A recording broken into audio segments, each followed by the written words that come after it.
This is TLC, the Taco Learning Channel. Welcome. My name is David Sweet, Product Manager at Taco Electronic Controls and Radiant Products. Today we're going to talk about variable speed pumps. We make three different pumps. Basically it's all in one. You have to have a circuit board to have the control of variable speed built right into the pumps. It's available in any products we offered, say 003 through 0014, cast iron, bronze, sweat, thread, flange, whatever you can dream up. Easier to wire, UL approved, have some indicator lights with a status panel so we can see what's going on with it. And we also make it in three different models. 00, say VV, would be variable voltage input. 00VS would be set point or delta T, and a 00VR would be outdoor reset. Let's just take a look at the VV first. 00VV variable voltage. We nicknamed it the dumb pump. Just for a reason is it takes an external signal for the pump to operate. Standard ranges that you would connect to it would be 0 to 10 volts DC or 2 to 10 volts DC. Or if we're going to work on a milliamp signal, 0 to 20 milliamps or 4 to 20 milliamp signal. If we're working on a 0 to 10 and we supply 0 volts to it, of course the pump will be off. At 10 volts, the pump will be on 100%. And at 5 volts, roughly 50% output. So again, it responds to an external signal. Typically, you see this product in a commercial building with a building management system talking to remote products, being some of these pumps. There is a little LED light, so we can tell if the pump has power to it. That would be our internal one. There's also a manual switch, so we can also validate that the pump is running. A lot of times on the commercial buildings, a control contractor may not have been in there, but you pipe this in and you want to validate to purge out the system. We can turn on the system and purge it out and validate we have flow through the whole system. You can also set it up for it being a fan coil system or non. If it's linear, that would be a standard application. If we're going to do a fan coil, that would be logarithmic. You would set up the control on here to mimic the output of a fan coil. And lastly, pump exercise.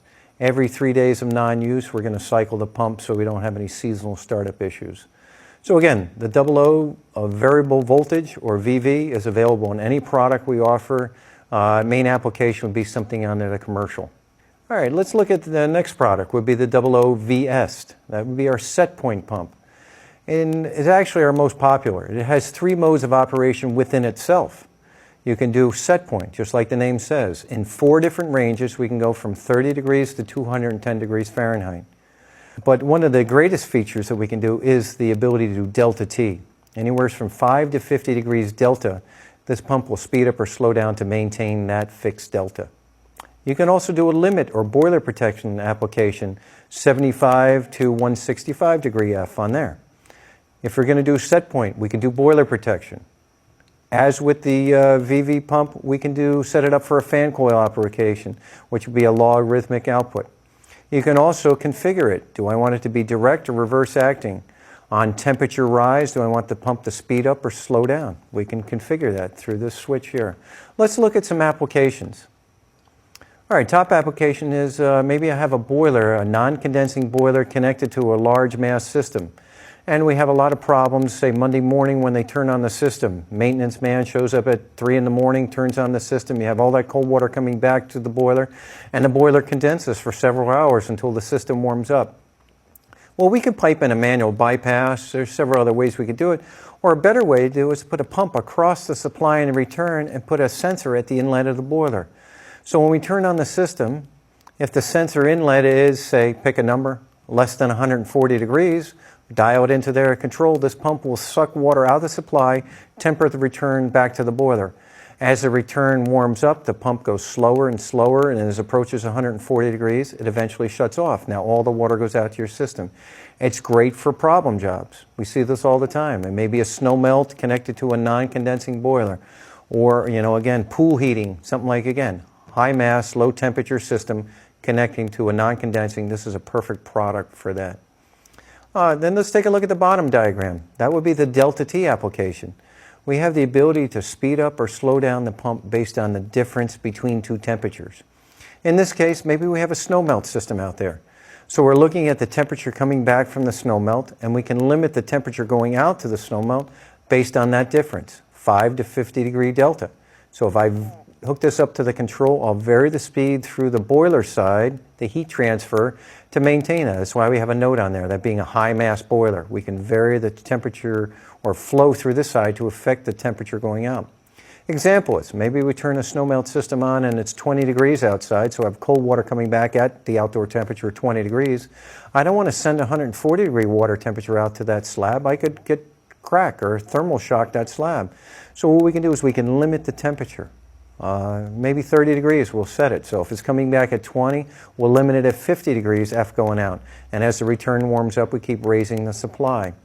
Now, just one note on this. This is not the same as the radiant mix block or the X pump, where we can actually set a maximum temperature. There is not. This is only looking at the difference between two temperatures. So you have to have a control to give me that ultimate maximum temperature you'd ever want to see going out to your system. If it was a high temperature application, it's not an issue. If it's a snow melt or low temperature, then we got provisions, maybe an aquastat in there to limit it if it gets so hot. Another application, a spin-off of this that we see very popular, is if I have a large job with zone valves, a single pump and multiple zone valves, where we can set it up to vary the flow through the system based on the drop across it. Assume it's a baseboard system. Standard drop's 20 degrees. I'll dial in a 20-degree delta on that variable speed set point pump when it's configured to the delta T mode, put a sensor on the boiler supply, and put a sensor that's coming back from the system. If it comes back warmer than a 20-degree drop, then I know to slow down the pump and try to grow up that delta. If it comes back colder than that difference that you set up, it'll speed up the pump to maintain that. Now you can have a pump that can respond directly to your system there. A bunch of zone valves open, a lot of cold water comes back, I'll speed up the pump. It sees that cold water, speeds it up to bring it back in. If it's the middle of the night, we're only one or two valves open, the temperature come back is very close to what it's leaving, it'll slow the pump down to try to grow that delta. Much more cost effective than trying to do a delta P or a pressure differential on there. With delta T, we almost get that same bit of information just looking at the difference of temperatures. Third application that we can do with that would be maybe a fan coil. I can set it up. Maybe like a commercial building here where I'm doing fresh air coming into it. I want to preheat that air before I dump it back into the building. You can put a sensor in the duct and set it for maybe 65-degree air temperature, and this pump will speed up or slow down the flow through an air handler to maintain a discharge temperature or duct temperature of, say, 65 degrees. Very cost effective, especially on the commercial application where we want to do this without getting into a big control valve, a pump, a modulating control, all this, where it's all built into the pump. Hook it up, hook the sensor to it, and now we'll automatically adjust to maintain that fixed outgoing temperature. Or you can do injection. Maybe it's a couple of zones of radiant floor where I want to maintain a fixed temperature. I can do the same thing with that. So again, the set point pump, 3 different applications. We can do a fixed temperature. We can do the difference between two temperatures being a delta T, and the third one would be like a boiler protection or limit application. And the last product to talk about here would be the variable speed with outdoor reset. We call it a OOVR. Very similar to all the adjustments you would expect in an injection mixing control. Again, heating curve is infinitely adjustable, 0.2 to 2.2. You can set it for maximum supply temperature, so if we get sensitive hardwood floors and I want to protect them, I can set it for 110, 130, or 150. You have the ability to do boiler protection. You can configure it for 120 or 135 for lowest return water going back to the boiler. Or if that's not an issue, maybe you have a condensing or modulating boiler, you can disconnect the sensor or not hook it up at all. You also can raise the starting minimum. If I have a staple-up system, I can raise it from 70 to 85 degrees. You also have a pump contact on there, so I can turn on a system or radiant pump anytime we have a call for heat. It supports just about any kind of radiant systems you come across. Let's look at some piping. Here's an application that's doing standard injection. If you look on your right-hand side, that would be your boiler loop. You have your boiler loop pump over there. Your radiant would be over on your left-hand side with your radiant pump. In between is where we do injection. And we'll have closely spaced T's on the boiler side, your injection pump, injection over into the radiant side, again with closely spaced T's.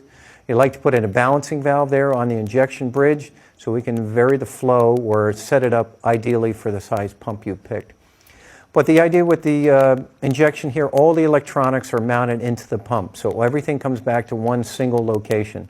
All your wires, your sensors, your call for heat, and your pump. And let's look at the right-hand side here. We'll have the line voltage coming into, again, our hot and neutral, N and H. our ground screw, and then we have the pump terminal, PMP. That can go out to an external pump. Again, could be the boiler pump, could be the radiant system pump. And then we have a low voltage terminal block that plugs in from the outside. The two connectors there would be your heat demand. Just like the radiant mix block and the X pump, you can either give it a power demand, being 24 volts to turn it on, or you can do a dry contact demand, being shorted out, like an end switch of a zone panel or a thermostat. Just a quick note, if we were going to use a thermostat for that heat demand, you want to use something with dry contacts, either a mechanical thermostat, battery operated, or a hardwired thermostat with a relay output, preferably not a power robbing, power stealing thermostat. And also your sensor connections. You got a connection for an outdoor sensor, a radiant supply sensor, and a boiler sensor. All those can be connected up to here and plugged in. So it has all the functions you would want to do, a full injection system just built right into the pump. So again, ease of installation, easy to wire it up, and makes for a nice clean job. Well, that wraps it up for our episode here on variable speed products. Thank you. This has been a presentation of Taco Incorporated. Visit www.taco-hvac.com.